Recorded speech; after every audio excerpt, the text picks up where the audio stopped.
Hello and thank you for tuning in. I'm Darrell W. Perry.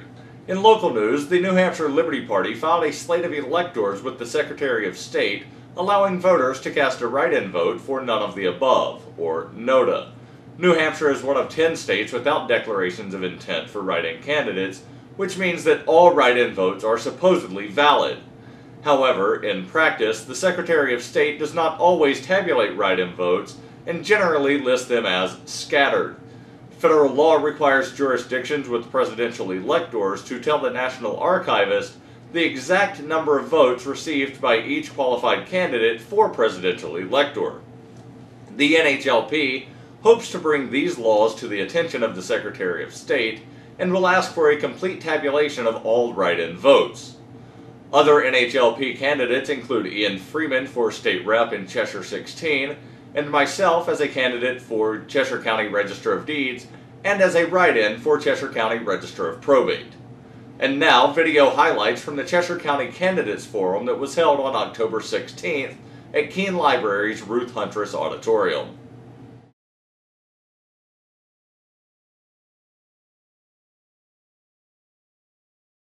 I guess I'm dismayed by politics in this country because, well, you can see in the poll of single-digit approval of Congress, I mean, you can see that the people really do disapprove of the way politics is handled. Take a look at all the money that's being poured in. I mean, in terms of parties, it's all about power, and in terms about elections, it's all about winning. And I think it should be all about governing.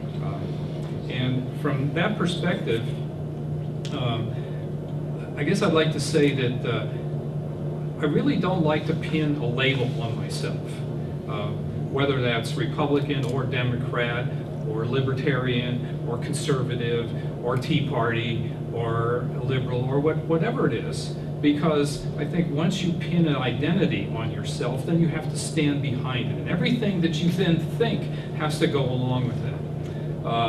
I thought, although I don't agree with a lot of things that they did, I thought the Tea Party was good when it first began, because it was all about, you know, we really do have to control government. We have to control taxes. We have to control spending. And I agree with that.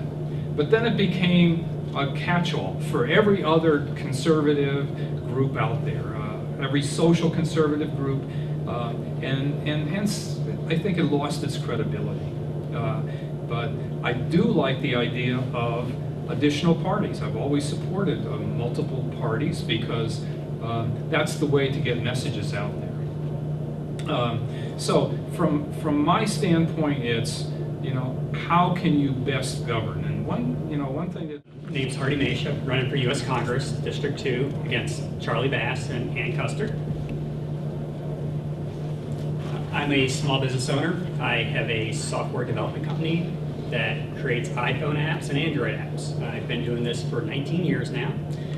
I moved my business to New Hampshire 5 years ago. I now have 5 employees. I hire a bunch of interns from UNH each summer to kind of get them on-the-job experience, because coming out of college, students don't have the job experience they need to go into the workforce and get a job.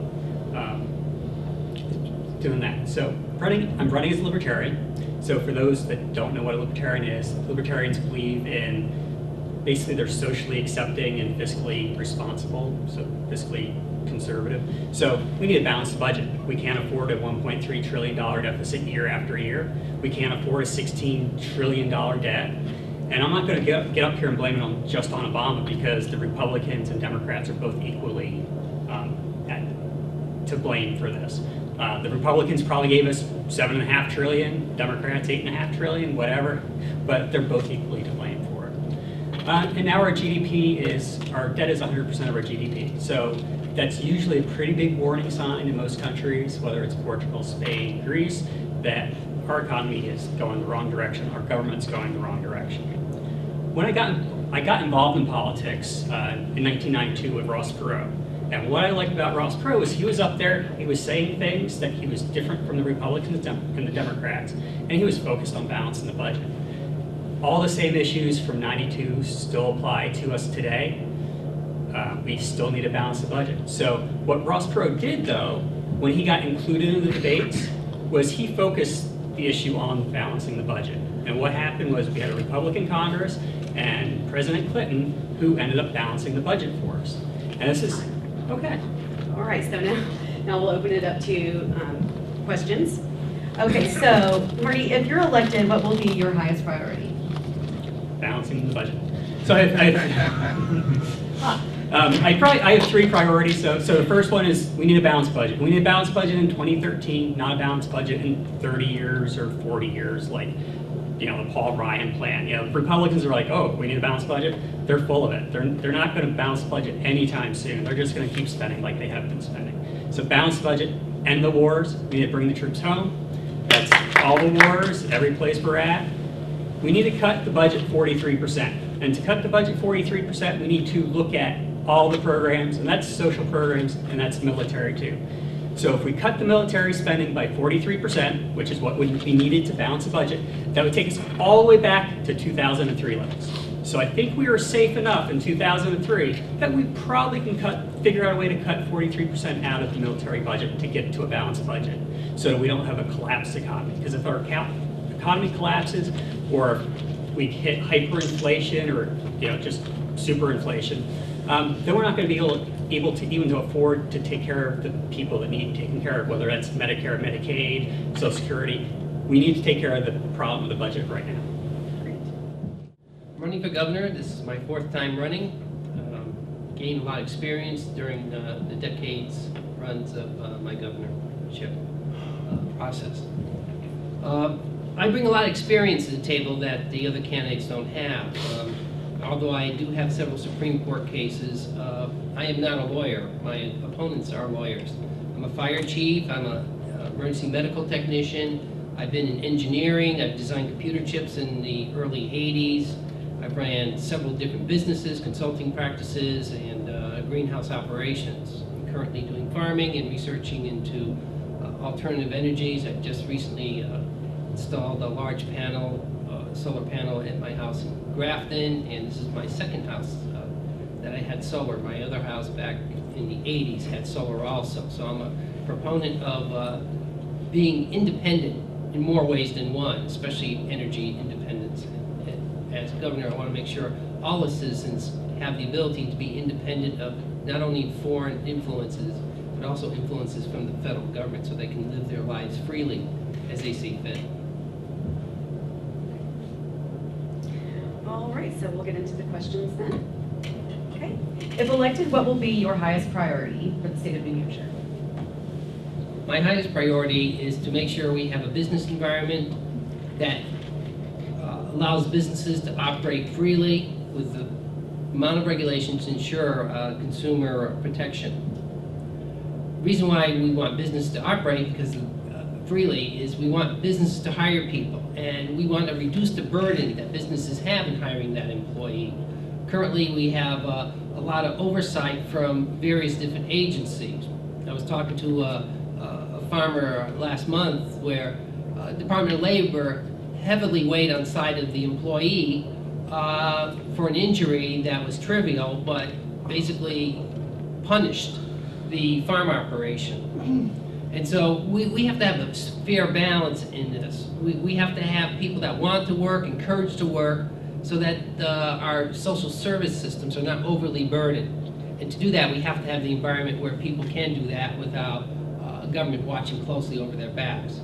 The other part of that equation is to have a court system that is clean, fair, and transparent. Our court system here in New Hampshire, I would have to say, rates right there with Louisiana. The decisions coming out of the Supreme Court sometimes defy logic and definitely defy the Constitution. We also have a family court system that has no oversight. It's basically a closed system. We don't know, if you've been like me, been going around the state for over a decade, you hear some of the hard luck stories, and a lot of that is court imposed. And I think if more people were aware of it, we'd have less incidents like Thomas Ball here in Keene. And I think it's very critical that we as a people have a compassionate court system that listens.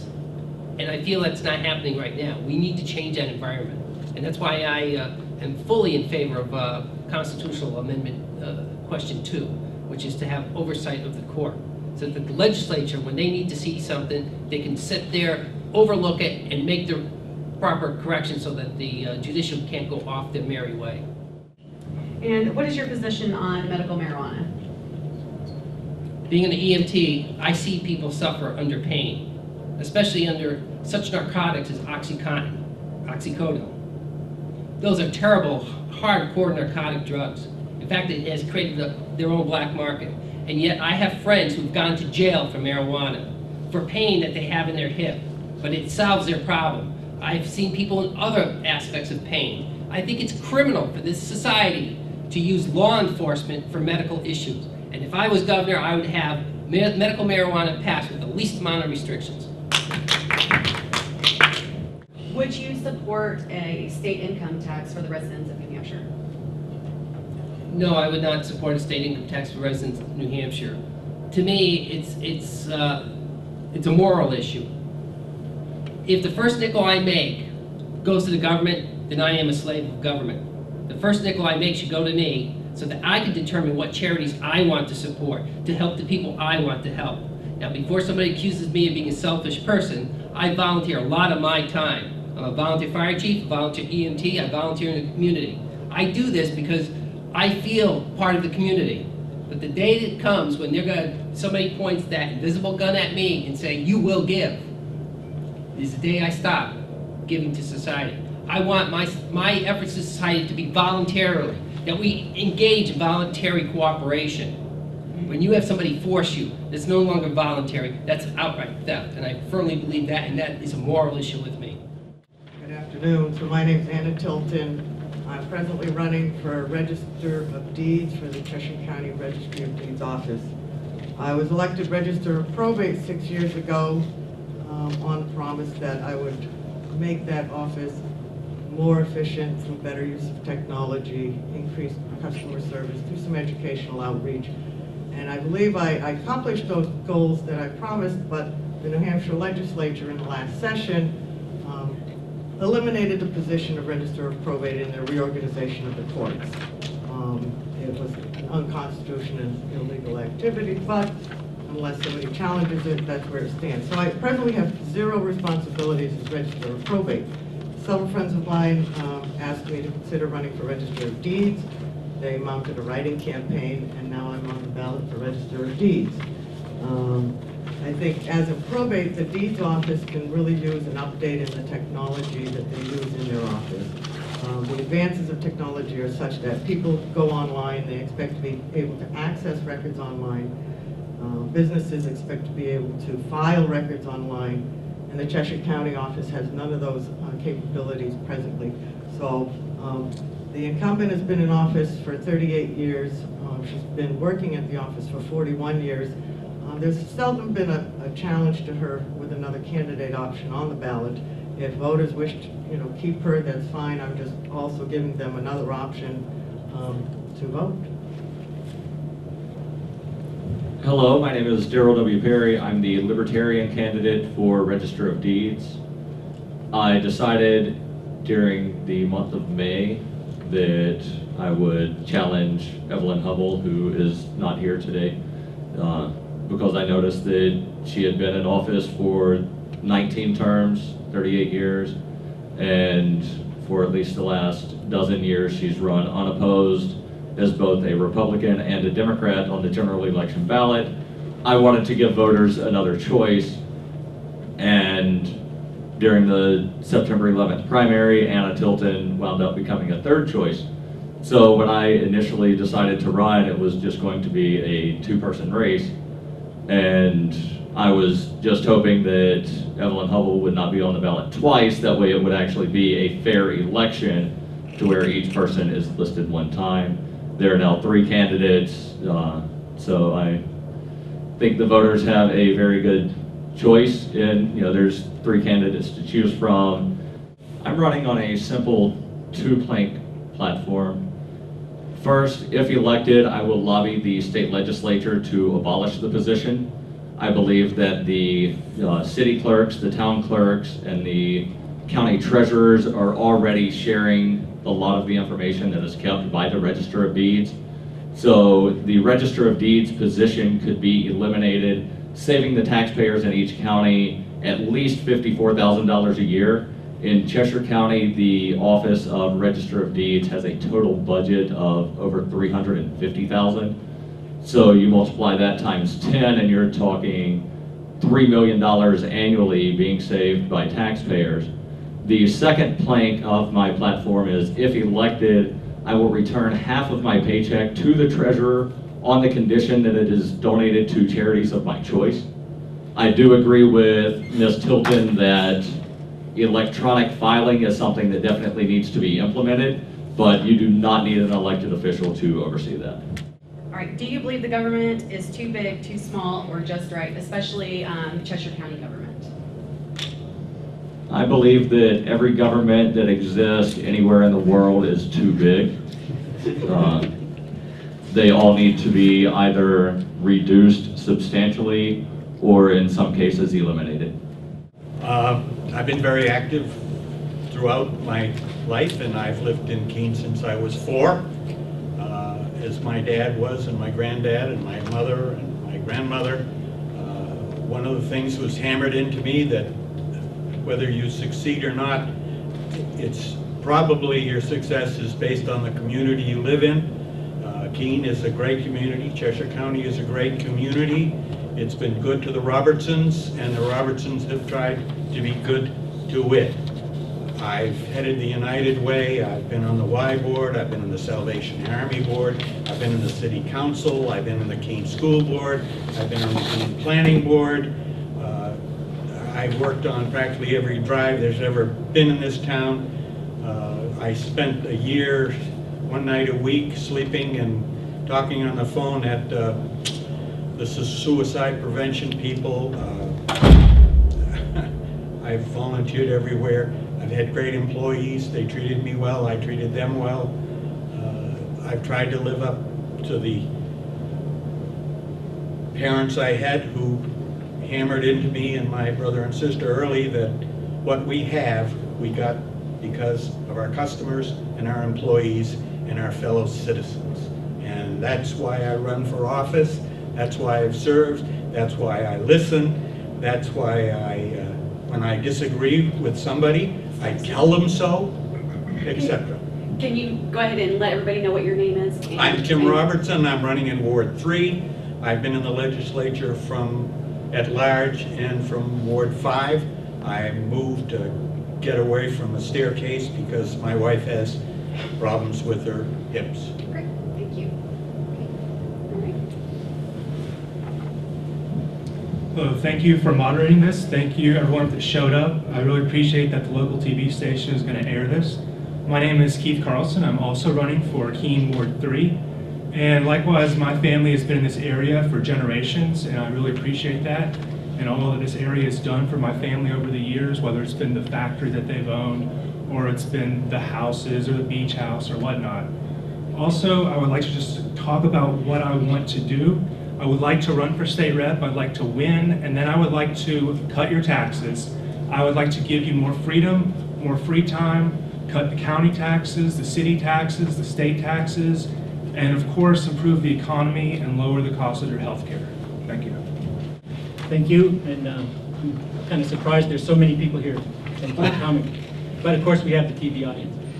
I've had the pleasure of serving the city of Keene as a representative for the last 12 years.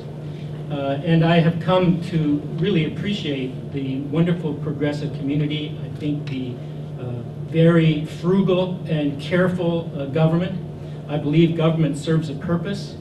It serves a purpose in terms of taking care of those least able. It provides a judiciary to judge the conflicts in our pursuit of happiness. And it is absolutely essential to work insofar as it can towards equality and justice.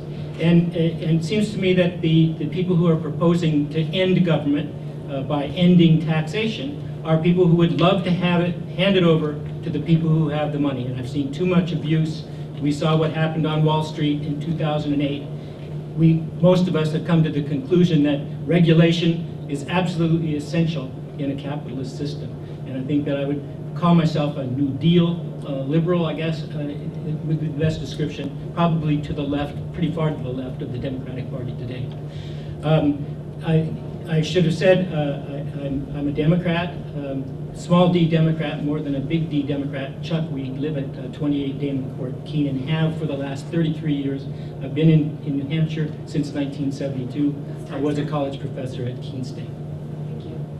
Hi, I'm Ian Freeman. I am running in District 16, which is all of Keene, so if you vote in Keene, you'll see my name on the ballot. And I'm not so much running against Chuck here as I am Delmar Burridge, who is the third candidate on the ballot.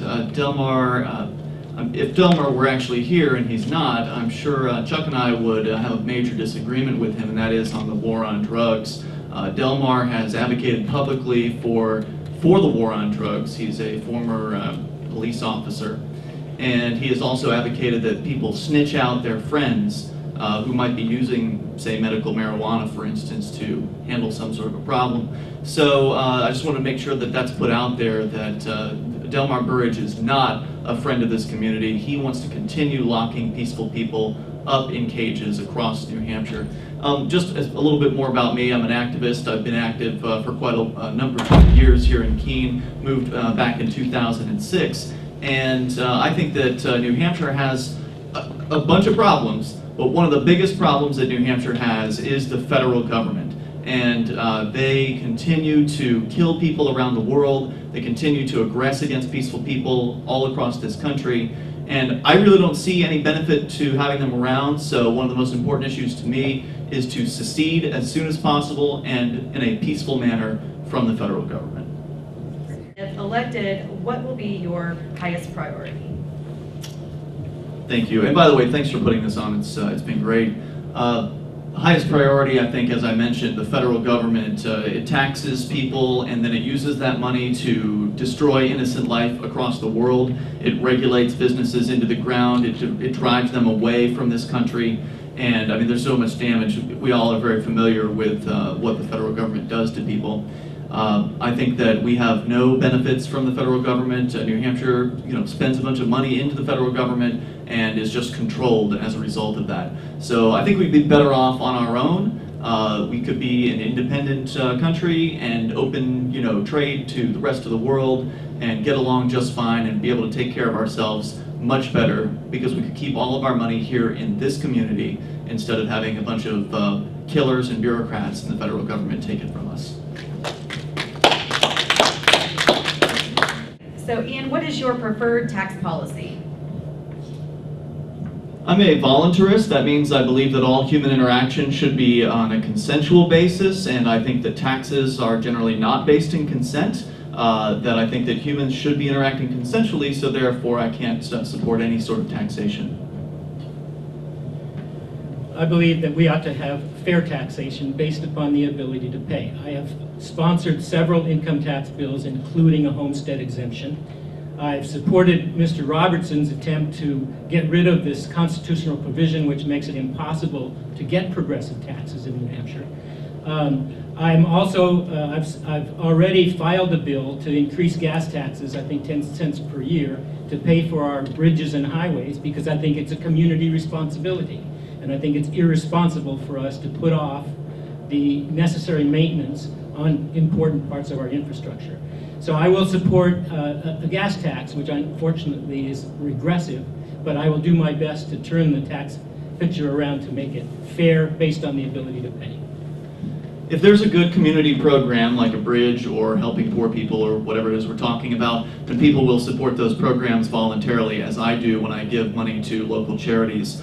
So anything that's a good idea will be supported by people on a consensual basis. We don't need to have the threat of force behind a community program because people do care about one another, and I think that we can do things without the threat of violence, which is what taxes are, because if you don't pay the taxes, they'll come steal your house from you or possibly put you in a cage. Go ahead, Yes, Steve. Mr. Weed. Part of the New Hampshire advantage is not just the lack of sales or income tax, but it's also the slightly lower gas in New Hampshire, slightly lower fireworks prices, slightly lower alcohol prices, slightly lower beer prices. And a lot of businesses are based around the borders, including in Cheshire County. that focus on selling these items to people that live all over the country that visit here.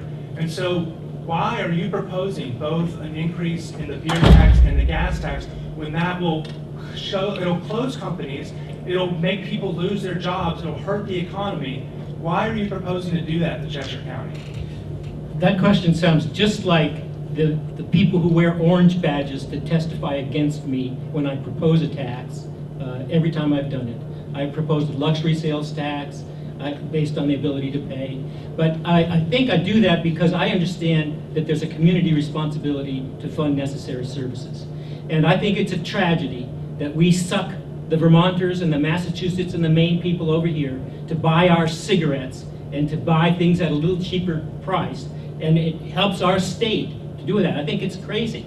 But you're probably quite right. With this existing corrupt system, it's probably pretty dangerous to do that. However, I do believe taxes are important and necessary, and without taxes, and if it were all voluntary, I know I've been told my whole life that you should behave on the basis of self-interest. And if people behave on the basis of self-interest, they don't voluntarily give up anything. So I think that, that you people are a little bit naive about what you're going to. What do you mean by you people? You people. That's kind of offensive. What it means, those people who Males, think we ought to get rid of government and not have taxes. I certainly am not you people. I find that offensive, sir. Thank you for joining us tonight. We hope you enjoyed the show. Join us again next week for another installment of Shire TV for more news and analysis. I'm Darrell W. Perry. May you each find happiness, peace, and prosperity. Remember, remember the 5th of November, the gunpowder, treason, and plot. I know of no reason why the gunpowder treason should ever be.